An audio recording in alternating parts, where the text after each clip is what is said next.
आज गोटे महान दिन उत्कलमणि पंडित गोपबंधु दासଙ୍କର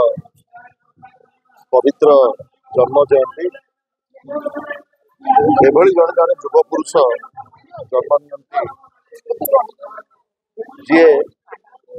गोटे जाति की मार्गदर्शन कर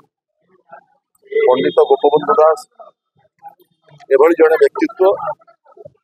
जी ओडिया जातिर केवल परिचय नथिले से थिले आमर अस्मिता एवं ए जातिर जड़े त्याग पुरुष आज तांकर महान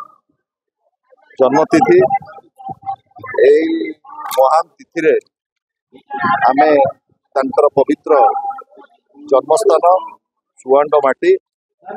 एवं तांका एंतुड़ी शाल आमे श्रद्धांजलि अर्पण कला बेले संकल्प नवा तांकर प्रदर्शित मार्ग तांकर चिंता चेतना सबुबले ओडिया जाति की एमती अनुप्रेरित करू एवं एमती आमको मार्गदर्शन करता नवीन बाबू नेतृत्व में विजु जनता दल जो जनसंपर्क पदयात्रा आह्वान देते आज गोपबंधुर पवित्र जन्मभूमि कर्मभूमि सुआंड माटी आज पदयात्रा आरंभ है सारा राज्य में एक मास धरी पदयात्रा चलो एवं लोक जनसाधारण नवीन पट्टनायक नेतृत्व सहित गोटे विकसित ओडिशा गठन लक्ष्य नहीं पदयात्रा करेंगे एवं पंडित गोपबंधु दासଙ୍କର प्रदर्शित मार्ग चिंता चेतना